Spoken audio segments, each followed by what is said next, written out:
On est d'accord qu'à 19 degrés, on n'est pas en t-shirt. Voilà. À 19 degrés, on dessert, on a un pull, on a un gilet. Un petit peu, voilà. Ou pour les moins frileux, voilà. Pour le diagnostic électrique, il essaie pour que les non-sachants, les particuliers classiques qui me connaissent en électricité, ne puissent pas faire les travaux eux-mêmes. Je suis parti là-dessus. J'ai dit voilà, j'ai tant de charges. Il faut que j'arrive à faire tant de chiffres d'affaires par jour. Bienvenue donc dans Les Voix de l'Immo, un podcast dans lequel on va interviewer des acteurs de l'immobilier qui font le marché. Aujourd'hui, on accueille Benoît Mougin, un diagnostiqueur. Donc on se retrouve tout de suite pour le nouvel épisode.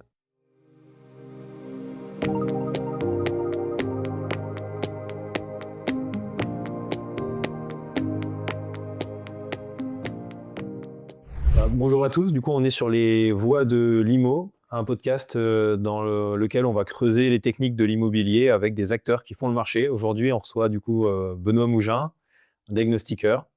On est, nous Pierre et moi, marchands de biens immobiliers. Le but c'est de partager des tips, astuces avec un petit peu différents professionnels sur ce podcast. Donc, Et Benoît, on t'a invité parce que c'est vrai qu'on t'a connu, tu débutais. Je crois qu'on a commencé à peu près en même temps. Ouais, voilà. On commençait le marchand et tu commençais Vraiment, le métier de diagnostiqueur. on évolue Et ensemble. on sait que maintenant, sur le secteur, en pas longtemps, tu es devenu incontournable. Quasiment tous les agents IMO, ils te connaissent. Donc, tu vas nous expliquer un petit peu comment on part de zéro et qu'on arrive en pas longtemps à être connu, à avoir beaucoup de boulot. Voilà, tu vas nous expliquer un peu tout ça. Ça marche, avec plaisir. est-ce que tu peux commencer du coup par te présenter brièvement Donc voilà, je suis Benoît Mougin, diagnostiqueur de l'immobilier pour la franchise Diag Précision sur l'Aube. Donc je suis franchisé, c'est-à-dire que Diag Précision de l'Aube, ce n'est que moi. Je suis totalement autonome, ni accompagné par la franchise. Donc, il ne peut pas avoir de concurrence. Voilà. Tu es le seul à avoir le... Si vous tapez Diag Précision Aube, ce sera moi, il n'y aura que moi.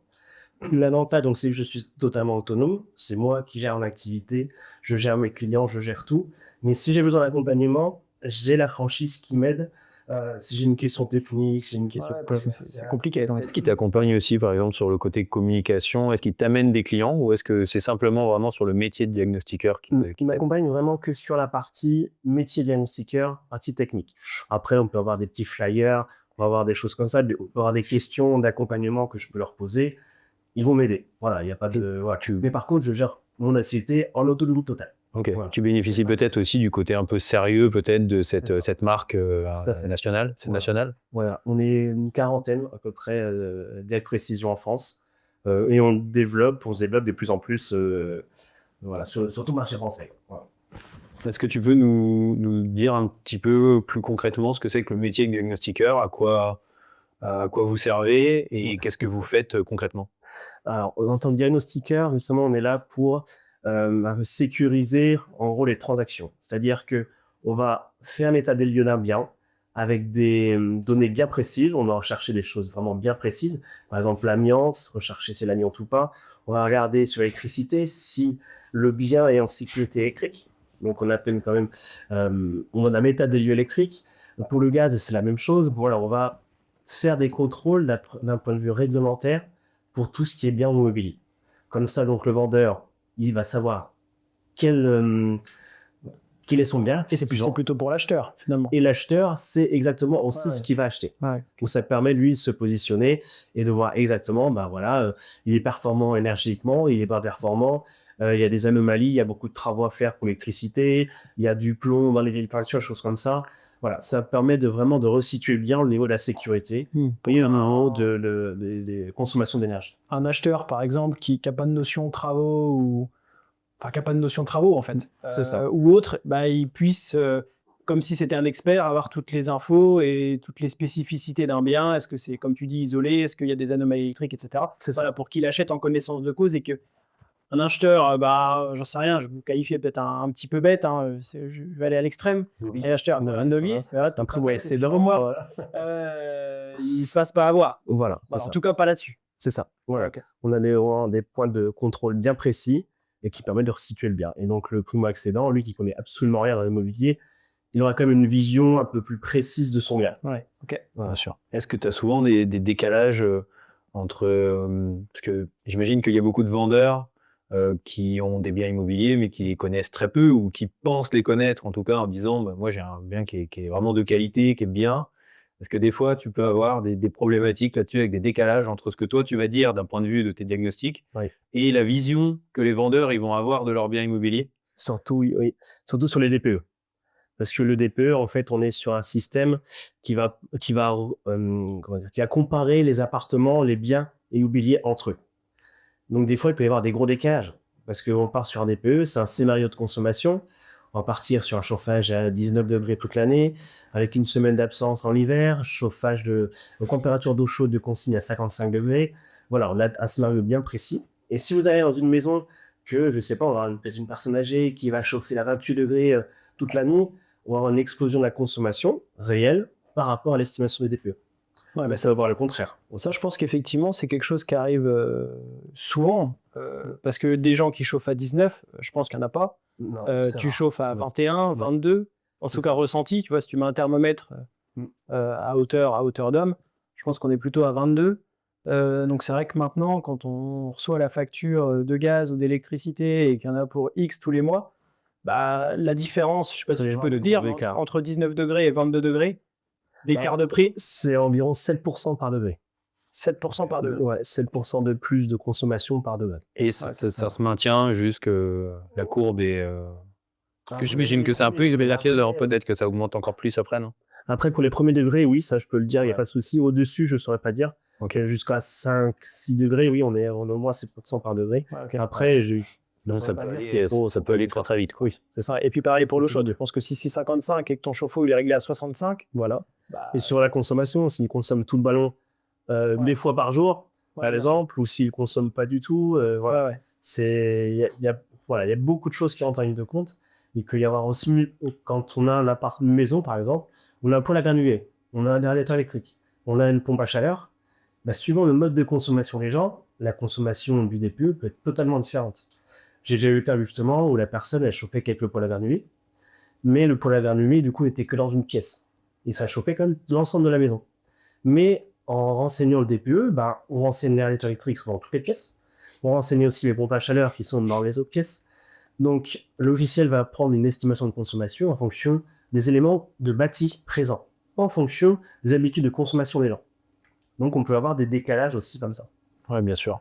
Et est-ce que parfois, du coup, dans ce domaine-là, voilà, il y a des gens qui sont déçus ou des gens, au contraire, qui vont... Est-ce que tu as des anecdotes peut-être là-dessus? Des gens pour qui ils pensaient voilà, avoir un mauvais DPE et puis au final, ils ont eu un bon ou inversement? Je pense que ça arrive souvent, notamment Pas plus tard que ce matin. Petite surface. Ouais. Par exemple, ce matin, j'ai fait une maison, construction des années de 79. La personne a acheté une maison étant F, chaudière fuel, qui chauffait donc toute la maison. Elle a installé une pompe à chaleur RR dans la maison. On était quand même sur l'ancien DPE, c'était l'ancienne méthode de calcul. Là, on est passé avec les nouvelles méthodes de calcul, plus pompe à chaleur, qui alimente quasiment toutes les pièces. Donc, en fait, on est sur un système de chauffage partagé. Et l'ancienne chaudière, c'est supprimé. Non, elle est toujours là. Ah, elle est toujours là. Voilà, elle est toujours là. On a juste rajouté des pompes à chaleur dans toutes les pièces. Donc, on a un système de chauffage partagé entre le fuel et la pompe à chaleur. Et juste, et puis après tu pourras développer, mais l'avantage pour cette personne d'avoir deux systèmes de chauffage, ça sert à quoi? Parce que souvent les gens ils peuvent dire, bah, en cas de grand froid, on va plutôt ça peut être ça, voilà. utiliser la partie fuel. Il y a plein de le reste de l'année ou pour le confort de l'été. Là, elle a mis la pompe à chaleur, c'était parce que surtout, elle voulait consommer moins le fuel. Et en été, elle voulait avoir du frais. Ah, ok. Donc, du coup, elle utilise le climatiseur en été. Et à la mi-saison, elle utilise plus la pompe à chaleur. Par contre, quand il fait froid, la pompe à chaleur est moins efficace, c'est une RO. Elle est moins efficace quand il fait vraiment froid, donc elle met en place le système de fuel. Et le fuel aussi fait l'eau chaude. Donc, il aurait fallu changer tout le système, ça a coûté très cher aussi pour tout changer. On va mettre un ballon. Voilà, c'est ça. Et la chaudière est très récente, donc il n'y avait pas de nécessité de la changer. Ok. Donc là, on était en F quand elle l'a acheté, et là, on ressort en D. Ok. Voilà. À cause des gaz à effet de serre. Ok. Donc là, elle était très surprise. Elle pensait à eux, quelque chose comme ça. Mais du coup, voilà. Et en plus, donc, elle m'a fourni aussi toutes les factures des travaux qu'elle a pu faire. La pompe à chaleur, comme ça j'ai pu avoir les références concrètes de la pompe à chaleur. J'ai installé dans le logiciel et ça a permis justement d'avoir la note la plus réelle possible. La plus précise Voilà. par rapport à la consommation réelle et la production réelle. Voilà. Parce que ça, c'est pareil, si tu as en fonction des travaux d'une maison, d'un appartement, en fonction des produits qui ont été utilisés pour l'isolation, par exemple, tel matériau fin mais ultra isolant, etc., il te faut la référence. Parce que sinon, tu vas dire, bah, il y a 5 cm d'isolant, c'est entre guillemets pas très bien noté. Par contre, si le propriétaire va te justifier que c'est un produit hyper efficace, etc., et qu'il arrive à prouver qu'il a bien mis ça, tu vas renseigner ça et du coup, c'est mieux, c'est ça? C'est ça. C'est ça. Suivant les matériaux, par exemple, on va voir les isolants minces. Il y a une grande polémique là-dessus, sur ces isolants minces. En fait, il y en a très peu qui sont utilisés en DPE. Ils doivent être certifiés ACERMI. Donc, ça veut dire qu'ils doivent avoir une accréditation comme quoi ils sont bien résistants thermiquement. Voilà. Ouais. Donc, avec un R bien précis, choses comme ça. Donc, il y a beaucoup d'isolants minces, mais seuls certains peuvent entrer en DPE. Et donc, si on n'a pas cette certification ACERMI, avec un R de temps, on considère l'épaisseur de l'isolant. L'isolant mince, c'est 1 cm. Ok. Donc, c'est beaucoup moins efficace 1 cm d'isolant, quand on enseigne 1 cm d'isolant, que la vraie résistance thermique du matériau. Ouais, ok. Après, ce qu'il faut faire attention aussi avec ces matériaux isolants minces, c'est qu'ils doivent être vraiment bien posés. Une certaine typologie pour les poser. On ne peut pas les fixer au mur comme ça. Tu peux pas le vérifier. Alors, justement, comment vous, en tant que diagnostiqueur, quand vous arrivez, donc vous avez un aspect en fait des matériaux utilisés, de ce qui a été fait, du réel. Est-ce que vous avez un aspect qualitatif à ça qui se rajoute? C'est-à-dire, on peut mettre 12 cm d'isolation, sauf que si la périphérie n'est pas faite, bah, finalement, il y a des ponts thermiques qui sont partout et en fait, ça n'a pratiquement aucun intérêt. Est-ce que vous allez aussi loin que ça dans le qualitatif ou est-ce que vous arrêtez au ce qui est fait, pas fait? Dans le DPE, on va renseigner si le mur sera isolé ou pas. On va pas regarder si c'est bien posé ou pas. Vous partez du principe que c'est posé de manière parfaite. Si on a la facture comme quoi c'est isolé partout, tout le plafond, et ben c'est isolé partout. Si ça a été fait il y a 10 ans et que l'isolant s'est tassé, donc on va pas le considérer en DPE. Si on le voit, visuellement on le voit, on va mettre un commentaire en DPE comme quoi attention et ça, voilà. Et sinon dans le calcul ça rentre pas. Ok. On dit souvent que, enfin moi j'ai déjà entendu ça, que justement vous n'avez pas le droit de démonter, d'agir réellement sur, par exemple démonter une prise pour aller voir derrière, etc. Que c'était normalement interdit. Est-ce que c'est vrai? Alors, c'est pas interdit, mais on fait ça sous notre responsabilité. Ok. C'est-à-dire, si on démonte la prise et que ça fait un court-circuit et qu'on met le feu, c'est notre responsabilité. Ok. Si on s'électrocute quand on démonte la prise, c'est notre responsabilité. Si on ne va pas remettre la prise et qu'elle est arrachée de pend, ben voilà, c'est notre responsabilité. D'après toi, est-ce qu'un bon diagnostiqueur est censé démonter les prises? Ou Un bon diagnostiqueur, contrôler un peu plus et prendre sa responsabilité? Ou il dit, bah, moi je regarde, on m'a dit qu'il y avait 10 cm, je mets 10 cm. Après, il faut savoir ce qu'on veut. C'est soit on applique à la ligne la réglementation, ou si on n'a aucune preuve, aucune trace de l'isolation, on met inconnu, année d'isolation ou pas d'isolation. C'est une ancienne maison, par exemple. Et après, moi, dans mon cas, j'aime pas mettre ça. Je préfère être consciencieux et essayer de voir ce qu'il y a derrière. Donc, je vais monter des trappes de visite, je vais monter des prises, je vais chercher partout pour être vraiment au plus précis. Parce que honnêtement, je me sentirais mal de faire mal mon métier. Voilà. Est-ce que c'est par ce paramètre-là que tu expliques les écarts qu'on peut trouver régulièrement justement d'un diagnostiqueur à l'autre sur le même bien? C'est plutôt par ce côté, est-ce qu'il y a une recherche approfondie ou une hypothèse qui a été faite visuelle et sur les matériaux utilisés? Il y a des énormes écarts à cause de ça, oui. Ouais, totalement. Parce que si on prend une maison ancienne, par exemple, d'avant 49, c'est considéré non isolé partout. Et souvent, il y a des rénovations, il y a un doublage qui est mis, et on va remettre un peu d'isolant ou pas. Après, il faut regarder le site. Et donc, si le diagnostiqueur vient et ne recherche pas plus loin que le bout de son nez, qui voit un placo, il va mettre doublage et puis pas d'isolation. Voilà. Donc, la note va être forcément dégradée par rapport à la réalité. Et donc, c'est pour ça que moi, j'aime pas enseigner ça. Je pourrais, c'est autorisé, c'est voilà. Mais je préfère rechercher pour justement être plus prépa. Alors, en parlant de ça, tu nous as beaucoup aidé sur un projet où on avait acheté un immeuble de silo où on était en F sur l'ensemble de l'immeuble, sur tous les hauts d'appartements. Et avec tes recherches un peu plus approfondies, au final, on s'est rendu compte qu'il y avait une isolation par l'extérieur qui n'avait pas été prise en compte par l'ancien diagnostiqueur. Et donc, ça nous a fait passer tous les appartements en D, ce qui permettait d'éviter justement de lancer des gros travaux de rénovation énergétique. Ouais. On avait simplement les travaux finalement intérieurs, esthétiques à rénover. Parce que pour la petite histoire, effectivement, on avait acheté cet immeuble-là et la note n'était pas top. Et on s'était dit, bah, on va tout réisoler pour augmenter les DPE parce qu'ils n'étaient pas top. Et bah, finalement, le diagnostiqueur, il avait zappé l'isolation extérieure et c'est des travaux qu'on n'a pas eu besoin de faire. Ouais. Donc pour notre côté marchand de biens, là, pour le coup, bah, c'est de la marge en plus. C'est génial. En un passage, finalement, on a économisé peut-être 30 000, 40 000 euros de travaux. On avait un peu tard, vous aviez commencé en appart. On avait fait un Putain, on a été trop vite. C'est vrai. Mais c'est vrai qu'après, après ce côté-là, le fait de vouloir chercher plus loin, on peut avoir peur que ça nous dégrade la note finalement. Parce qu'on se dit, plus on va chercher, plus la note va être dégradée. Mais en fait, c'est plutôt l'inverse. Plus on va chercher, donc plus on a un bon diagnostiqueur, plus on a de chance d'avoir une bonne note. C'est ça. Parce qu'on a plus souvent le cas d'une vieille maison qui était réisolée qu'une maison récente qui a été désisolée. Oui, bien sûr. Voilà, donc plus on va chercher, bon, on risque de trouver de l'amiante aussi, on risque de trouver d'autres choses. Oui. Mais au moins, on est beaucoup plus précis. On sécurise tout le monde. Si on trouve de l'amiante, on sécurise le vendeur, le notaire, l'agent de baux, enfin voilà. Et ça, si on trouve de l'amiante, tu peux peut-être pas le dire. Hein.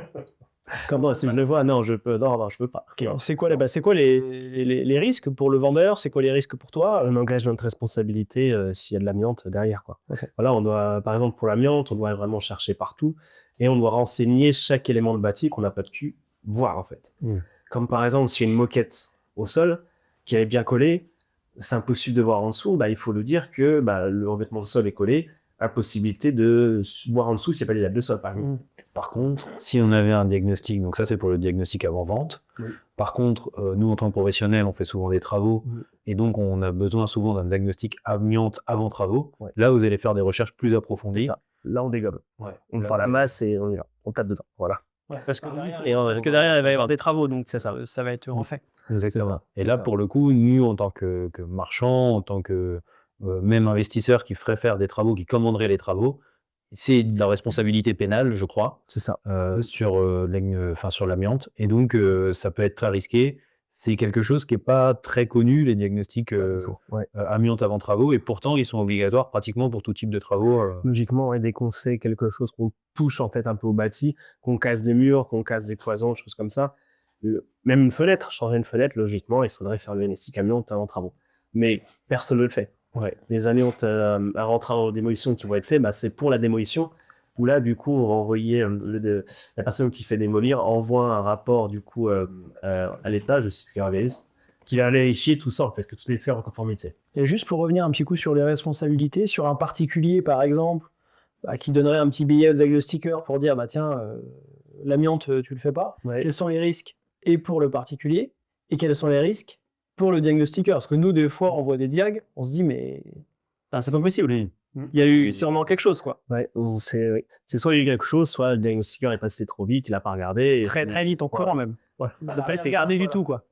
Ça peut arriver malheureusement, Et le diagnostiqueur, sa responsabilité est pleinement engagée. Donc imagine, donc je sais pas, il dit il n'y a pas d'amiante, le bien est vendu, finalement il y a de l'amiante. Qu'est-ce qui se passe? Il est engagé au niveau de sa responsabilité parce que sur le rapport c'est marqué qu'il n'y a pas d'amiante, non on se trouve. Donc là, il peut se retourner peut-être contre vous. C'est ça. En disant. L'investisseur, du coup, surtout. Oui, bien sûr. Voilà, il peut se retourner contre le vendeur, contre le diagnostiqueur, parce qu'il a une perte lui aussi. Il y a de l'amiante qui est là, donc comment dire, il y a un danger sécuritaire. L'amiante, c'est le danger. Qu'est-ce qu'il faut que le problème soit réglé? Est-ce que la vente peut être annulée? Comment ça se passe? Voilà, c'est ça en fait qu'il faut savoir derrière. C'est est-ce que c'est une perte de valeur du bien parce qu'il faut, il y a l'amiante, donc on perd en valeur. Est-ce que derrière il faut désamianter? Est-ce que derrière il faut couvrir l'amiante? Il faut protéger. Il n'y a pas de réponse claire pour tout ça. Il y a un engagement qui est là. Il faut voir qu'est-ce qui peut être mis en place. Est-ce que vous avez des assurances pour ça en tant que diagnostiqueur? C'est-à-dire, parce qu'après, là, on parle de fraude, de quelqu'un qui l'aurait fait volontairement, mais on peut très bien aussi passer à côté. L'erreur est humaine. C'est ça. Et ça, donc, vous avez des assurances pour... On a une responsabilité professionnelle qui nous court en cas de litige comme ça. Voilà. Pour l'instant, je touche du bois et de la peau de singe comme on veut. Pour l'instant, tout se passe très bien. J'ai aucun litige. Je suis inquiet. Si on est là aussi, c'est parce qu'on sait que justement, toi, et c'est pour ça aussi qu'on travaille avec toi, c'est parce que tu fais bien les choses. Et nous, on C'est ça. prend un partenaire qui fait bien les choses parce que nous, derrière, ça nous sécurise aussi. Tout à fait. Ouais. Si demain, on devait se retourner contre nous, on sait que normalement, il n'y a pas de surprise, quoi. C'est ça. Contrairement à d'autres qui peuvent prendre d'autres diagnostiqueurs du secteur où, alors effectivement, soit ils passent vite avec des billets plein les poches, ils font pas gaffe, voilà. Ouais.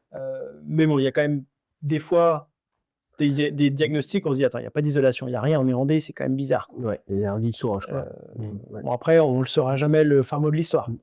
Mais c'est ça, c'est parce que tous les rapports que je rends m'engagent personnellement. Tout ce que je mets dedans, je suis engagé de la première ligne à la dernière ligne. Donc c'est pour ça il faut faire très attention à tout ce qu'on voit sur place et comment on rédige son rapport. Ok. C'est vraiment... Un diagnostiqueur, c'est ça, son travail, c'est recenser vraiment le bâti, faire le travail de recherche complet sur la maison et après bien rédiger son rapport. Ok. Quand tu dis le bâti, vous faites aussi la structure? Suivant les liens, oui. Pour la maison, par exemple, pour une maison, on va chercher la mur dans toute la maison. Pour l'appartement, on va chercher la mur. Vous ne faites pas un audit de la structure du bâtiment? Non, il n'y a pas de il n'y a pas de Vous, c'est vraiment le côté énergétique et voilà.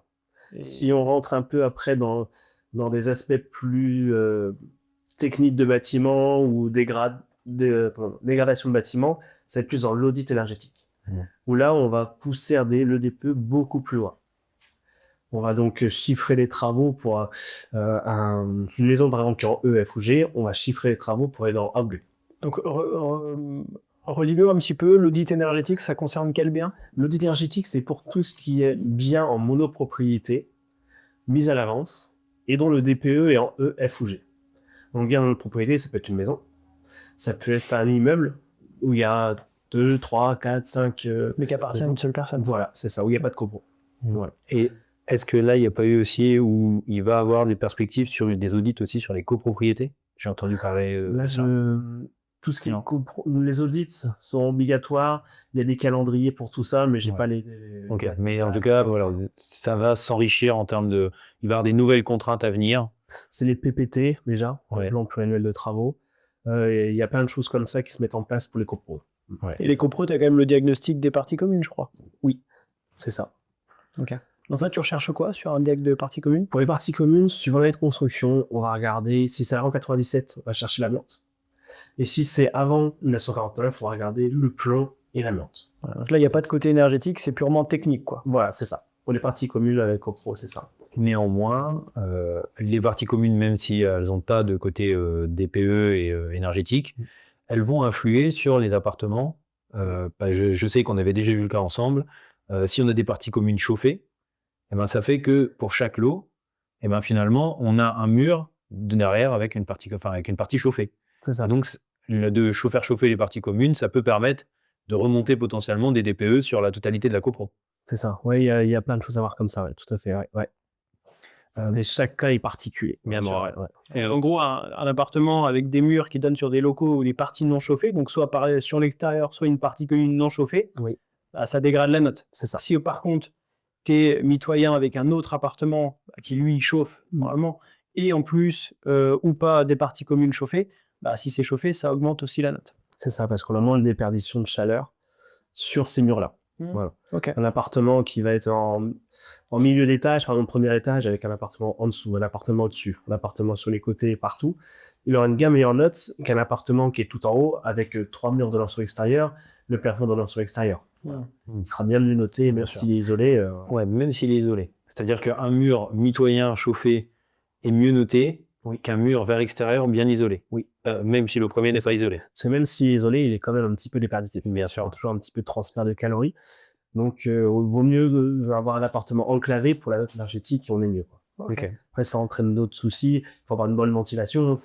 Voilà. Il y a d'autres facteurs à prendre en compte. Ouais, bien sûr. Mais voilà, au niveau des PE, c'est ça. Donc, toi qui es professionnel, du coup, qui connais toutes les parties techniques du métier et aussi, du coup, les contraintes administratives liées au DPE, est-ce que tu trouves qu'il y a vraiment une cohérence parfaite entre l'état réel d'un bien et la consommation réelle d'un bien et sa note énergétique? C'est vrai que nous, en tant qu'investisseurs et marchands, des fois, on a du mal à comprendre. On trouve qu'il y a des grosses incohérences. Est-ce que c'est à juste titre? Est-ce que c'est nous, par manque de connaissances? qu'on se pose cette question-là? Moi, je trouve quand même que la dernière mouture du DPE, là, elle reflète plutôt la réalité. Après, dans le DPE, on peut toujours pas renseigner si jamais, par exemple, autour d'une fenêtre, il y a un trou d'air, dans des entrées d'air parasites. Comme je disais tout à l'heure, les défauts au final Voilà. C'est ça qui peut justement fausser la DPE par rapport à la consommation réelle. Mais dans l'ensemble, avec la nouvelle méthode de calcul, on est plutôt pas mal. Voilà, ça reflète plutôt la réalité. Et après, ce que je trouve un peu, c'est la méthode, de noter de A à G. On peut très vite arriver à un appartement en E. E, des fois, on peut dire c'est une mauvaise note. Mais suivant comment il est orienté, c'est pas forcément une mauvaise note, quoi. Tu veux dire par rapport au soleil pour le chauffage l'hiver? Voilà, ou par exemple, si c'est un dernier étage. Mais en dernier étage, si c'est bien isolé au plafond, il y a beaucoup de murs sur l'extérieur, on peut facilement arriver en E, alors qu'il est bien isolé. Et ça peut être un chauffage électrique, par exemple, on a souvent le cas. Chauffage électrique, bien isolé sur les murs au plafond, on arrive en E. C'est moins beau qu'un D, parce que sur le papier, voilà, c'est mieux qu'on faut mettre une note. Mais finalement, elle est très bien quand même, quoi. Et est-ce que ça, tu penses que il va avoir des modifications là-dessus? Parce que ça veut dire que ce mien, qui est entre guillemets, on peut pas faire grand-chose de plus, c'est déjà très bien, il va à un moment donné sortir du marché locatif. C'est ça.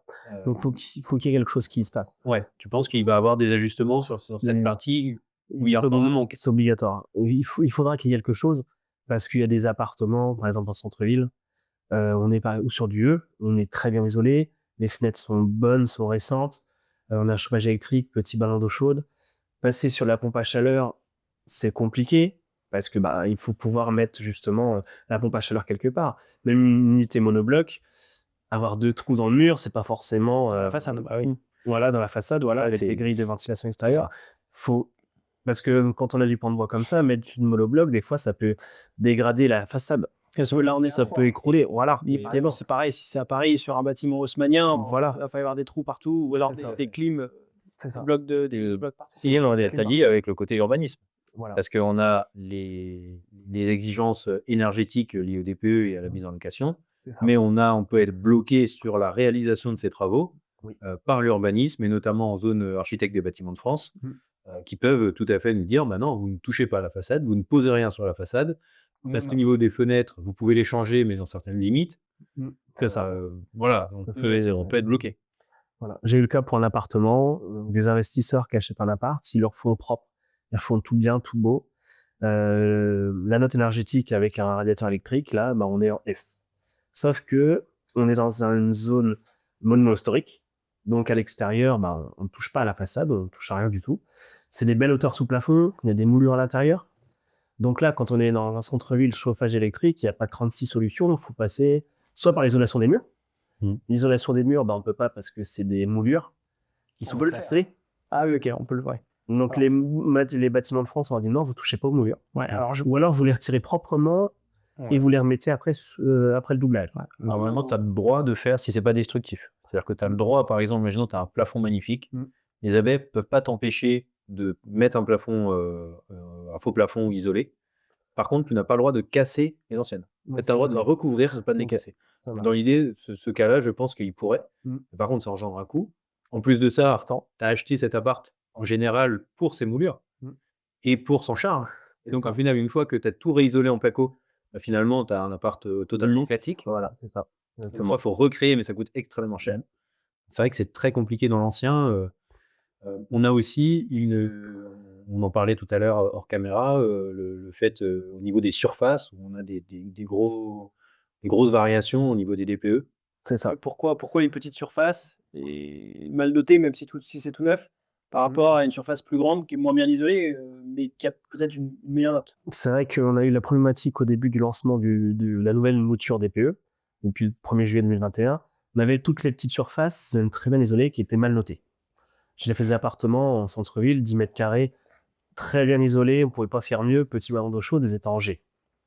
Là, on a eu un recalcul du DPE, le barème a été revu, et donc cet appartement-là ne sort plus en G, il sort en D. Donc là, on est déjà plus cohérent par rapport à ce qui est sur l'appartement. Et maintenant aussi, ce qu'il faut prendre en compte, c'est la production d'eau chaude. La production d'eau chaude, on va prendre la consommation du ballon, qui va être divisée par la surface. Donc, plus on a de surface, plus cette consommation en kilowattheure du ballon va être divisée par la surface. Et donc, plus l'impact de la consommation au mètre carré va être faible. Donc, c'est pour ça qu'on peut avoir justement des grandes surfaces où la note va être meilleure que les petites surfaces. D'où l'intérêt, du coup, quand on fait un petit appartement, de mettre un petit ballon, adapté bien sûr au mode de consommation des personnes. Mais voilà, mettre un petit ballon dans un studio, c'est 1,158 m, quoi. De toute façon, on va y venir après hein, au meilleur truc à faire pour améliorer sa note. J'avais encore une petite question entre tout ça, c'est est-ce qu'une bonne note, donc un B ou un C, peu importe, équivaut à une faible consommation d'euros? Est-ce qu'avoir une bonne note, ça coûte moins cher? On sait qu'on pollue moins, Oui. mais est-ce que ça coûte vraiment moins cher? Logiquement, oui. Si les matériaux sont bien mis en œuvre, c'est ça aussi. On peut avoir une rénovation qui est bien faite, bien isolée, où il y a des rupteurs de pont thermique, où l'étanchéité à l'air est bien faite, où le calibrage de la pompe à chaleur est bien faite. Voilà, il faut vraiment que tous les matériaux soient bien mis en œuvre pour avoir le ressenti sur la facture. Si vous avez une maison à l'inverse j'ai déjà eu le cas, par exemple, des maisons des années 60. Les murs ne sont pas isolés. Les gens ont retiré les radiateurs avec la chaudière gaz. Et à la place, il y a eu des pompes à chaleur air de mise. Classique, quoi. Voilà. Celui qui s'en dit, ça, qu'est-ce que je peux faire pour tout de suite améliorer ma note? de Bah, façon change le facile. système de chauffage. Voilà. Donc, on met le pompe à chaleur. Alors, sur la note, impeccable. Hein. On passe de, je sais pas, E, F peut-être à D. Ouais. C'est très bien. Donc, la note, on est parfait.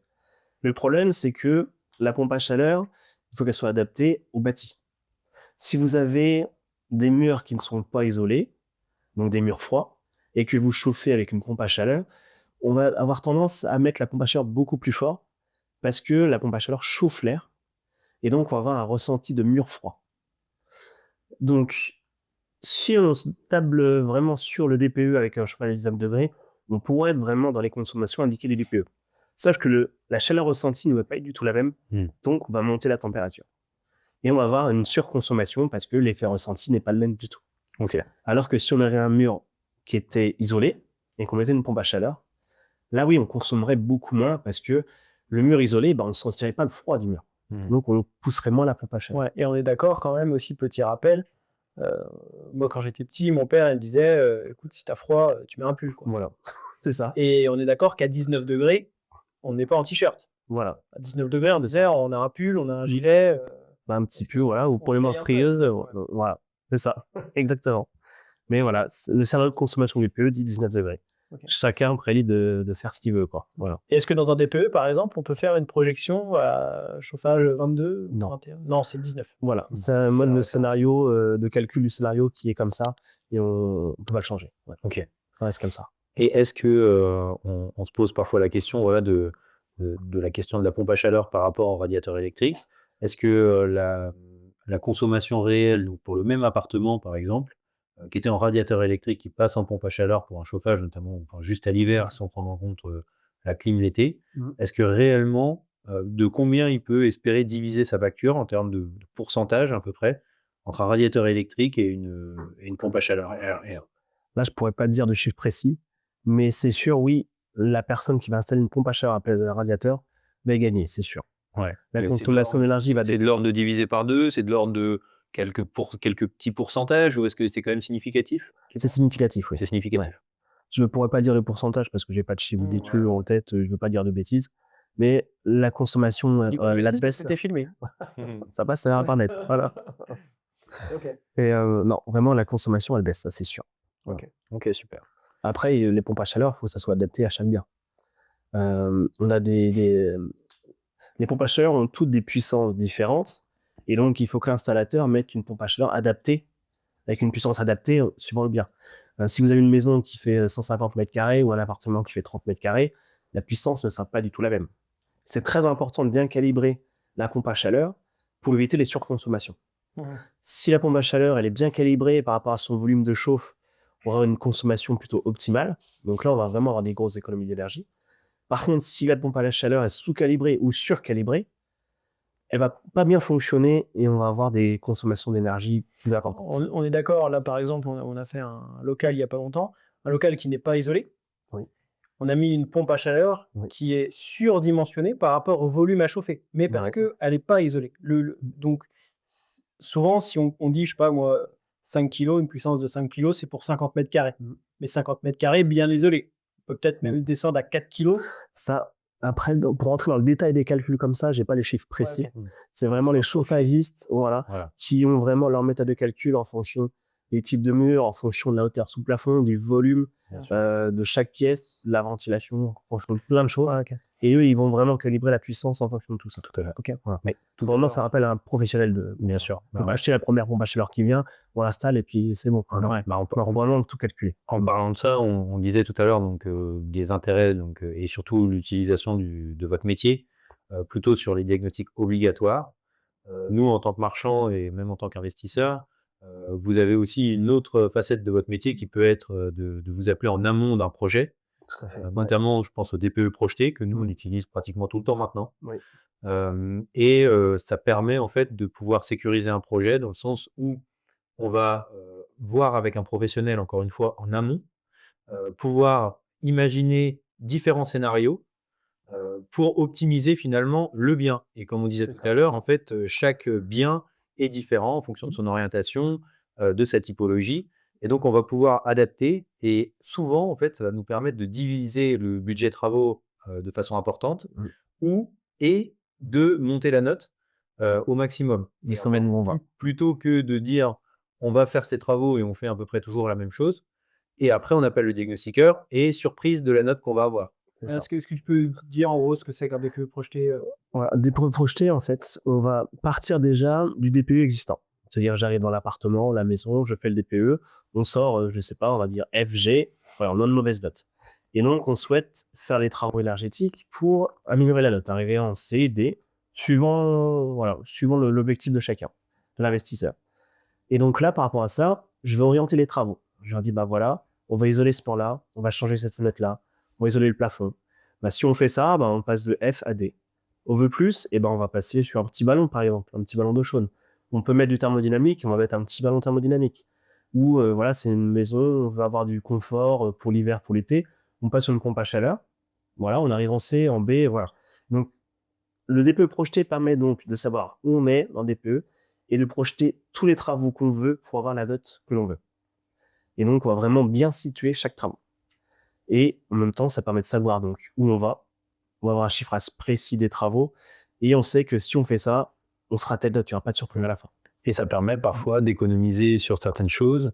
Là, par exemple, on l'a fait sur un appartement d'un de nos projets, où ça nous a permis, par exemple, sur un mur qui était assez difficile à isoler, aussi épais que les autres, on a pu isoler simplement en placo collé, avec 1 cm de placo et 2 cm de polystyrène. Ça permettait de garder les moulures, garder les cadres de porte et d'éviter de tout casser et de perdre des placards, etc. Donc on a fait ça sur un mur et ça permettait de conserver quand même la note en arrivant en D malgré tout. Donc là, on a fait un petit point plutôt sur le métier de diagnostiqueur. Maintenant, on aimerait faire un petit focus un petit peu sur le côté plutôt entrepreneur de ton métier, à ton compte. Donc, est-ce que tu peux nous rappeler un petit peu, donc ça fait combien de temps que tu t'es lancé et surtout, est-ce que tu avais une stratégie particulière au moment où tu t'es lancé? Comment tu voyais les choses vis-à-vis de la concurrence quand même dans ce secteur? Et est-ce que tu pensais finalement en arriver là, tout ça quoi. Ça marche. Donc là, il y a 4 ans, en fait, j'étais en banque. Je travaillais à Banque Populaire. J'ai fait 9 ans de banque là-bas, 3 ans d'agence, 6 ans en service administratif. Et le métier, ça se passait plutôt bien, mais voilà, je voulais changer. J'étais toujours été intéressé par l'immobilier et la finance. Côté finance, c'était fait, c'est bon. Je dis, on va passer du côté immobilier. Et donc, j'ai rencontré, j'ai rénové une maison. J'ai fait intervenir un diagnostiqueur pour pouvoir la vendre. Et donc là, il a passé l'après-midi avec moi. J'ai parlé tout l'après-midi avec lui. Et là, à la fin de la journée, c'était révélation. Je dis, c'est ça que je veux faire. Tu pensais déjà à changer de métier avant ça? C'est ça. Mais tu savais pas exactement vers quoi t'orienter? Exactement, tout à fait. Marchand de biens, agent immo, je ne sais pas. Tu avais quand même une petite appétence vers l'immobilier. Oui, voilà, depuis que je suis tout petit, mes parents rénovaient des maisons, des appartements. Mes vacances, je les passais à retaper des maisons. Parce que Donc, tu es investisseur aussi, parallèlement. Voilà. Et à titre particulier aussi, même en étant à la banque, j'ai investi dans l'immobilier, voilà, maison, appartement. J'ai fait des travaux, de l'achat-revente. Enfin, voilà, je me suis Ok. deux, trois petites opérations. Voilà. Bah, d'ailleurs, on s'est rencontrés quand tu revendais une de tes opérations. Nous, on C'est est ça. venu visiter. Et c'est la première fois où on s'est rencontrés, du coup, C'est ça. et on a commencé à travailler ensemble juste après. Le hasard fait bien les choses. Voilà. On n'a pas acheté ton bien, mais par contre, Ouais, c'est pas grave. on a quand même. Avec tout ce qu'on Voilà. a fait bosser quand même. Ça. Et donc, du coup, au niveau de ça, est-ce que tu avais, quand tu t'es lancé, c'est un gros défi quand même, Oui. passer donc, déjà du salariat à l'entrepreneuriat et puis de repartir un petit peu de zéro dans l'entrepreneuriat. Totalement. Est-ce que tu avais une stratégie sur quels fondamentaux, sur quels piliers en fait tu te basais au départ? Alors déjà de base, j'ai fait un prévisionnel. Très simple, voilà. J'ai regardé déjà les diagnostiqueurs qu'il y avait, j'ai étudié la concurrence, regardé un petit peu ce qu'ils faisaient sur le marché, j'ai étudié les prix qui se faisaient, et derrière, j'ai aussi chiffré, moi, toutes les charges que j'aurais en me lançant à mon compte. Voilà, j'ai fait vraiment tableur Excel, on remplit les cases et C'est plutôt un fonceur ou plutôt tableau Excel? tableau Excel. Ça. Mais par contre, une fois que je suis dedans, je fonce. Tu fonces. Voilà. Ok, c'est bien. Je réfléchis avant et une fois que je suis parti, on n'arrête plus. Donc voilà, je suis parti là-dessus. J'ai dit voilà, j'ai tant de charges. Il faut que j'arrive à faire tant de chiffres d'affaires par jour. J'ai étudié un peu le marché, je dis c'est faisable. Je dis vas-y, j'y vais, je fonce, c'est parti. Donc du coup, j'ai proposé à mon employeur, donc à la Banque Populaire, de faire comment Conventionnel. Non, je sais plutôt. Je trouve pas le mot. C'était pour une reconversion. En fait, je partais de la banque pendant 2 ans. J'étais encore salarié. C'est une formation payée ou autre. Non, J'étais pas Le prévisionnaire. juste au cas où. Voilà, c'est ça. Ok. Et pendant 2 ans, je pouvais retourner à la banque. Donc, si ça se passait mal, je pouvais retourner à mon poste à la banque, en fait, Ok. avec tous mes avantages que j'avais. Et pendant ce temps-là, tu pouvais prendre le chômage malgré tout? Non. Non, par contre, non. Voilà, c'est à double tranchant, quoi. Ouais. C'est-à-dire que pendant 2 ans, j'ai 0 revenu. Si mon activité ne marche pas, j'ai pas de revenu. Ok. Mais au bout de 2 ans, je peux retourner, s'il faut. Donc, c'est un peu ce que tu as fait, toi. congé création d'entreprise, voilà, c'est ça. Alors moi, j'ai fait ça aussi parce que du coup, j'étais prof de PS avant. Par contre, moi, j'ai essayé de démissionner.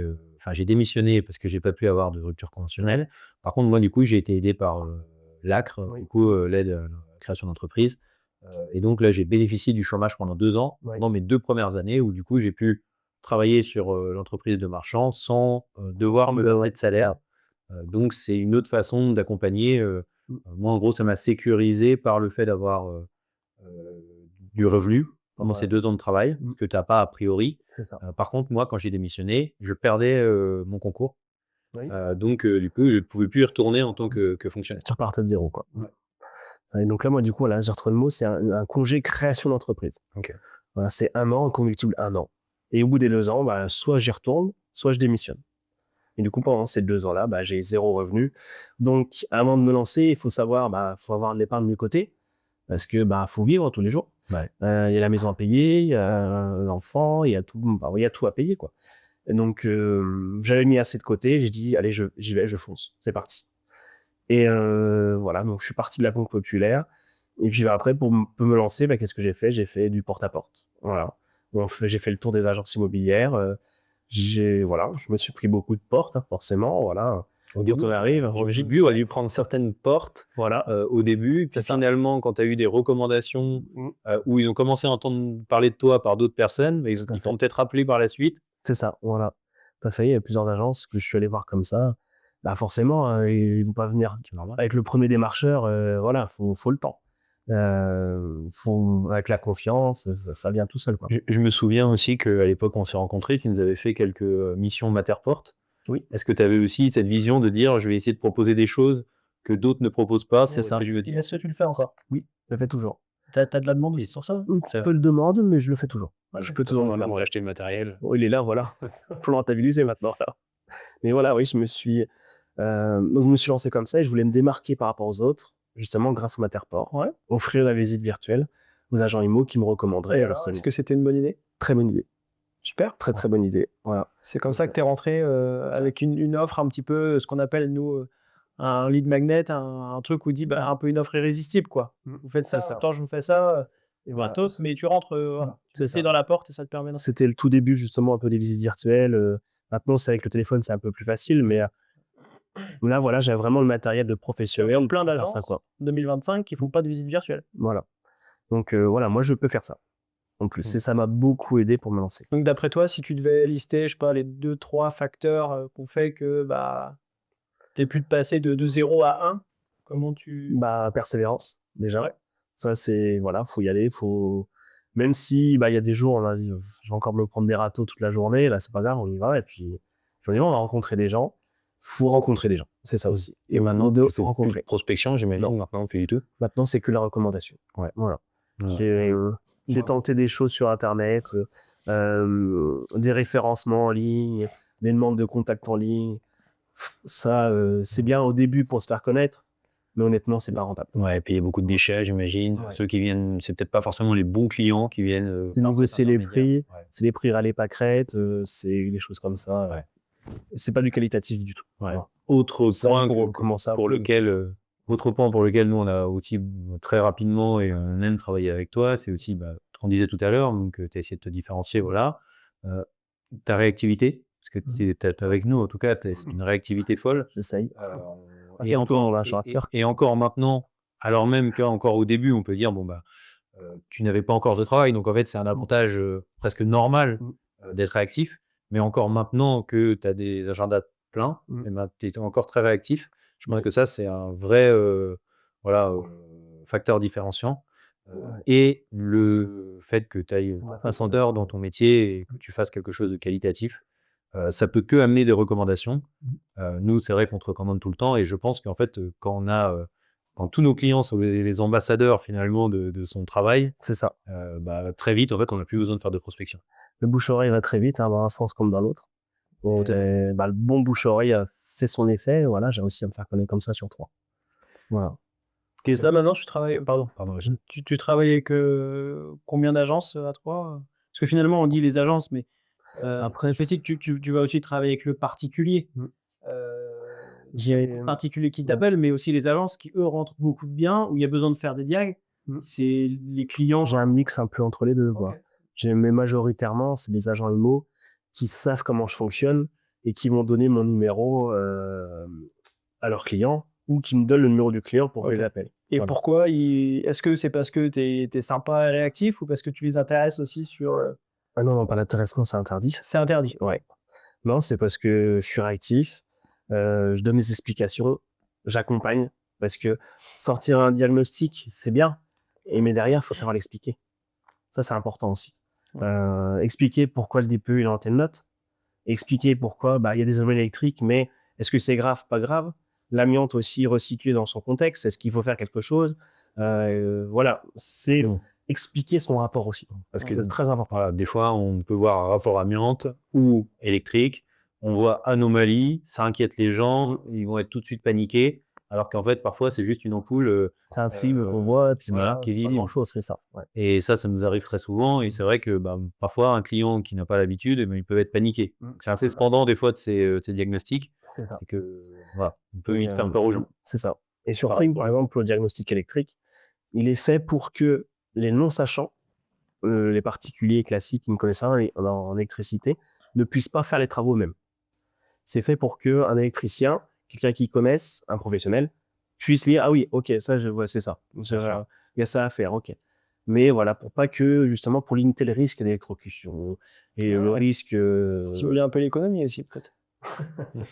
Officiellement, non, mais non, c'est vraiment pour limiter les risques de court-circuit, d'électrocution, de feu. Voilà, quand on met par exemple qu'il y a un défaut de terre, si c'est marqué noir sur blanc, qu'est-ce qu'il y a, le client il va aller voir, il dit attends, il y a un problème avec ma terre, machin, et il se trompe de fil, il touche le mauvais et puis voilà, il reste quoi. Ok. Donc c'est pour ça aussi que les diagnostics électriques, je les explique parce que ils sont pas forcément très simples. Est-ce que quand c'est comme ça, par exemple, parce qu'il y a des personnes peut-être qui n'ont pas d'électricien, est-ce que toi tu fais de l'apport d'affaires là-dessus, sur par exemple? Non, je connais un électricien, voilà, mais non, je ne sais pas particulièrement plus que ça. Non. C'est pas Si en général, quand je fais le diagnostic électrique, c'est pour une vente. Oui. Les gens, ils vont pas faire les travaux. Ouais. C'est l'acheteur, il sait, il y a ça comme anomalie, il achète en connaissance de cause. Ouais. Et voilà. Et s'il y a un acheteur qui a des questions par rapport à cette anomalie, il m'appelle. Et puis je lui réponds, je lui explique pourquoi et comment, et voilà, quoi. Voilà. Et on parlait, tout à l'heure, tu parlais prévisionnel, donc tu as fait un prévisionnel de ton activité. Oui. Qu'en est-il alors? Est-ce que tu as atteint ton objectif? Est-ce que Oui. tu l'as démultiplié? Bah, la première année, du coup, j'étais à l'équilibre. Donc, c'est-à-dire qu'à la fin de l'année, j'ai fait 0 de résultat, mais j'ai réussi à payer mon prêt, mes charges, Ton salaire. rente, un petit salaire de 470 €. Voilà. Ouais, Tu avais Ça, aussi du matériel à acheter, de la c'est ça. formation, des trucs. Donc, j'ai emprunté pour pouvoir acheter le matériel, pour pouvoir faire mes Ça formations. vaut combien pour se lancer, Diagnostiqueur? Là, j'ai payé 40 000 €. 40 000 € quand même. Mm. Entre les formations, le matériel, voilà, l'investissement de base, un peu de trésorerie et tout ça. Donc, voilà. Avec un petit crédit, un peu d'apport. Voilà. Ok. Et du coup, maintenant, du coup, par rapport à ton prévisionnel, Prévisionnel, N+2, N+3, j'ai fait x3. t'as fait Par rapport à ce que tu imaginais. 3 fois plus. Ouais, et super. parce que voilà. ton prévisionnel, c'est pas juste l'équilibre, c'était combien j'ai bien besoin pour Première année, j'étais à l'équilibre, donc parfait. financier, pas l'équilibre par rapport au Financier, prévisionnel. c'est ça, ouais. Ok. Première année, j'ai pas fait le prévisionnel, mais je rentrais dans mes frais, c'était très bien. Ok. Et après, l'année d'après, avec les recommandations et tout, ça a bien pris. On me recommandait énormément, donc j'ai pu vraiment décoller et faire exploser nos prévisionnels, quoi. Ok, Parfait. Super. Bon. Avec de la sueur, beaucoup de sueur, beaucoup d'heures. Ah, on sait que tu travailles beaucoup. Voilà, ouais. On sait que des fois, je te C'est- charrie, mais c'est justement, je te charrie parce que je sais que ça. tu travailles beaucoup. Et Ouais, écoute, c'est c'est 10-12 heures par jour minimum, quoi. Ouais, 10-12 heures. Et puis le samedi aussi, et le dimanche un peu aussi. Ouais, le samedi, dimanche, c'est plutôt les papiers ou tu... Ouais, c'est ça, voilà. On fait pas de rendez-vous samedi, dimanche, mais bon, faut finaliser toute la paperasse de la semaine. Et c'est pour ça qu'il y en a plein, ils se rendent pas compte de... Non. Quand tu es entrepreneur, enfin, quand tu es employé ou Mhm. tu n'as jamais entrepris, tu te rends pas compte de ce que c'est. Non, Entrepreneur, c'est- pouvoir performer. C'est ça. Il y a pas de temps mort. Ouais. Il y a pas de temps libre. Voilà. Et Après, c'est moi qui l'ai voulu aussi. Voilà, j'essaie de d'être toujours réactif. Donc, quand on est réactif, il faut y aller, quoi. Voilà. Voilà, mais c'est top. Pas relâcher. Le côté travail avec un marchand de biens, du coup, est-ce que... Avec vous, c'est très agréable de bosser. Parce que ce qui est bien, c'est une relation de confiance. Ils vont croire que Non, mais- dans le sens du poil, là, ça y est, c'est très agréable. Non, mais voilà, il n'y a pas de. Ça roule, en fait. Vous me dites, tiens, j'ai telle mission pour toi à tel endroit, il y a ça à faire. Parce que c'est du B2B. Voilà. Voilà. On sait ce qu'on C'est ça. veut. C'est Ça, on t'appelle, on te dit voilà. Il y a ça à faire, tac, tac, tac, pas de souci, j'y vais, vous savez que ça va être fait. Vous savez que je vais faire un geste aussi sur les tarifs aussi. Vous savez où vous allez travailler En en même temps, confiance. pour le prix, hein. C'est pas une question de prix, c'est parce qu'on sait que tu es réactif, que le boulot est bien fait et nous, on est sécurisé derrière. Parce qu'on sait que on est responsable finalement un petit peu de ce que tu vas dire. Si tu veux une connerie, on va nous le reprocher à nous. C'est ça. Tu Engager sais que par exemple, tu dis pas de bêtises, pas trop. J'essaye. On va essayer. Non, voilà, j'essaie vraiment d'être carré dans ce que je fais. J'aime bien rigoler à côté, mais dans le boulot, c'est vraiment carré. C'est carré, quoi. Voilà, il n'y a pas d'ambiguïté. Jamais vu de billets dans les poches. Jamais vu ça. Est-ce qu'on peut terminer par un petit peu justement des conseils vraiment concrets, applicables pour ceux qui nous écoutent, marchands, investisseurs, ou même des fois des agents immobiliers qui pourraient conseiller un petit peu leurs clients voilà, sur les matériaux utilisés, les erreurs que tu vois très souvent, les astuces que tu peux avoir pour augmenter les DPE, alors qu'ils soient bien évidemment légales. Bien sûr, ouais. Mais j'imagine qu'il y a plein de choses que pour des personnes qui n'ont pas l'habitude, qui peuvent vraiment faire la différence. Il n'y a pas de truc tout fait. Ça va dépendre vraiment de chaque appartement, de chaque bien, de chaque maison. J'ai eu le cas, par exemple, une maison, donc la personne voulait mettre en location sa maison pour pouvoir acheter une nouvelle maison avec son conjoint. Et donc, la banque ne prenait en compte le loyer que si elle était en D. Je suis intervenu sur la maison, ça sortait en E. Donc, on a regardé dans tous les sens, qu'est-ce qu'on peut faire comme amélioration sans trop augmenter les coûts, quoi, sans avoir trop de coûts importants, parce que d'ailleurs, il achète une maison, il y a des travaux, choses comme ça. Et du coup, on a juste mis, en fait, une VMC hygroréglable. Voilà. C'était une VMC classique. On a changé la bouche VMC en mettant l'hygroréglable. Il ne manquait pas grand-chose pour passer de E à D. On a gagné 10 kWh juste comme ça. Donc, pour 80 €, voilà. Ou d'autres cas, un appartement qui était une maison, les combles n'étaient pas isolés. On était en mauvaise note, mais vraiment, on était en F ou, enfin, voilà, quelque chose de pas beau. Ils avaient le temps, ils avaient un petit peu de moyens. Je dis, voilà, vous isolez avec de la laine de verre, vous isolez bien comme il faut, vous faites ça, moi je repasse une fois que c'est fait, et puis j'actualise la botte. Et du coup, on est passé donc de F à D. Juste parce que, bah voilà, on a les recommandations de travaux, je les ai faites en direct avec eux, et puis ils ont fait des travaux comme ça, quoi. Donc, si on devait hiérarchiser, par exemple, si on part à une maison des années 50. Oui. Donc, il n'y a rien, quoi. Le truc le plus facile, Voilà. C'est qu'est-ce qu'il faut faire déjà dans un premier temps. Ensuite, une fois que ça c'est fait, bah, qu'est-ce qu'il faut faire, etc., etc. en fait, c'est une logique de rénovation. Déjà, il faut isoler la structure.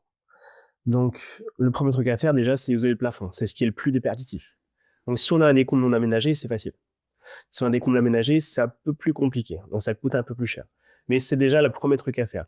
Commencer par isoler le haut, puis les murs. Voilà, c'est la base. Si on n'a pas une maison bien isolée, on va consommer. Ça, c'est qu'on mette n'importe quel mode de chauffage.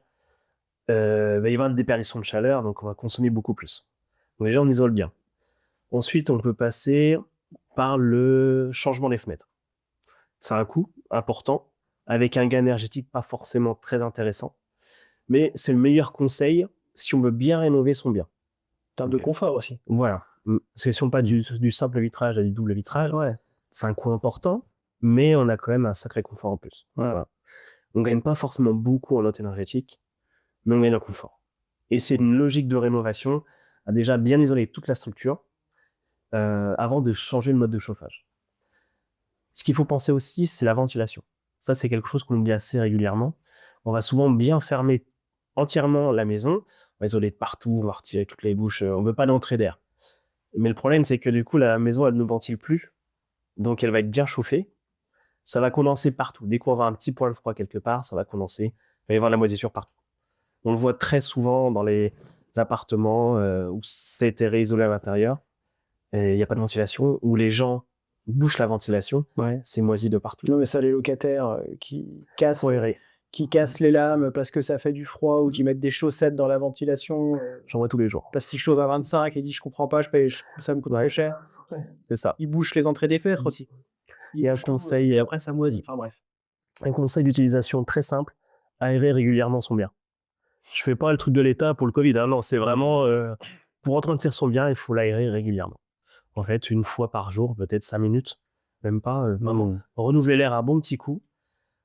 Et la plupart des gens disent, bah, si j'ouvre la fenêtre, je vais chauffer l'extérieur. Alors oui et non, c'est-à-dire que oui, sur le coup, l'air chaud va s'en aller, mais si on ouvre que 5 minutes, pas plus que ça, les murs sont toujours chauds. Bien sûr. Donc l'air qui va rentrer va vite se réchauffer. Mais par contre, l'air qui est parti était de l'air vicié, était de l'air humide, et l'air qui va rentrer va être de l'air sec. Et l'air sec chauffe beaucoup plus facilement que l'air humide. Et donc, le locataire ou le propriétaire, la personne qui vit dedans, va consommer beaucoup moins de chauffage parce qu'il est aéré. Que l'air à l'intérieur est beaucoup plus facile à chauffer, en fait. Donc, il va consommer peut-être 5, 10, 20% d'énergie en moins parce que c'est facile à chauffer. Super intéressant. Au niveau de... Donc, important d'aérer et finalement pas... c'est plutôt même positif pour réchauffer derrière. C'est ça. Et pareil, au niveau donc, de ça, du chauffage, on peut avoir tendance à... On ne sait jamais vraiment s'il faut éteindre ses radiateurs quand on n'est pas là. Est-ce qu'il faut baisser la journée un petit peu quand on n'est pas là, puis remonter? Est-ce que là-dessus, tu as quelques conseils? Alors là, c'est pas forcément pour les DPE, c'est plutôt en termes de habitabilité pour chez soi. C'est quoi les conseils de quelqu'un qui s'y connaît? Il faut jamais couper totalement. Il faut jamais descendre en dessous de 16 degrés, par exemple. Parce que si par exemple vous avez planté une semaine, vous coupez totalement le chauffage, la maison va descendre en température, l'humidité risque de s'installer, les murs vont être très froids, et donc quand on va revenir, ça va peut-être mettre 1 semaine, 2 semaines, 3 semaines à avoir une température chaude de confort dans la maison. Et donc pendant ces 1 à 2 semaines ou plus, on va chauffer la maison, on va surconsommer. On va augmenter la température vraiment fortement pour avoir un ressenti de chaleur dans la maison.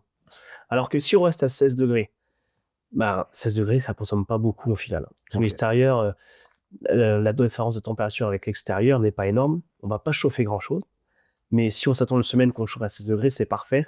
La température des murs reste constante. Et quand on revient, reprendre 3 degrés, c'est facile. Et est-ce que ça, tu le conseilles, par exemple, donc sur un départ en vacances d'une semaine? Est-ce que sur une journée, le conseil vaut aussi? Est-ce que c'est intéressant de descendre un petit peu la journée pour revenir le soir? C'est ça. Mettre un petit peu en gel. suivant notre habitude de consommation, mais descendre un petit peu dans la journée. Et puis, par exemple, 1 heure avant d'arriver, remonter un petit peu.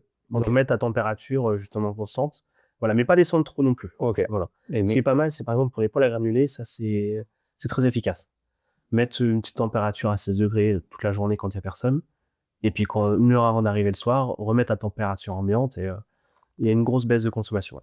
Donc on a bientôt terminé. Est-ce que tu veux rajouter quelque chose, Benoît, Alors déjà, important pour, je sais pas, invite les gens à donne ton numéro de téléphone là, que les gens t'appellent tout de suite, mais déjà, ouais, c'est ça. Mais déjà, merci de m'avoir invité, c'était très intéressant. Voilà, je suis pas normalement trop sur les réseaux, mais là, c'est vrai que c'était agréable.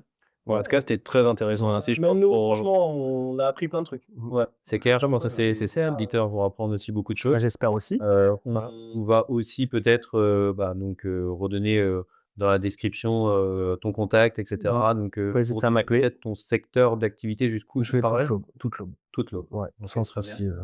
Et après, peut-être que aussi on peut imaginer une V2 de cette interview avec plaisir. peut-être les questions des auditeurs Ouais.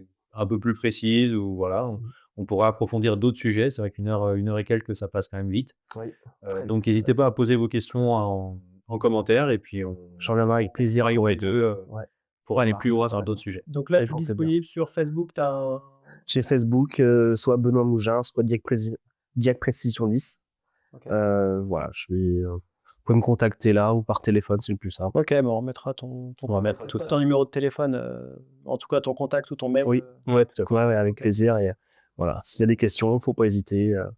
Ok. On est bien à vendre, il ne faut pas hésiter à m'appeler. Merci beaucoup. En tout cas, si vous pouvez essayer de donner un maximum de force pour le début de ce podcast à Benoît et à nous pour donner de la visibilité à tous les acteurs de l'immobilier. Voilà, Benoît est parti, c'est terminé. J'espère que ça vous a plu, j'espère qu'on vous a apporté beaucoup de valeur. Vous pouvez nous retrouver sur les réseaux sociaux, Instagram, Facebook, du coup YouTube.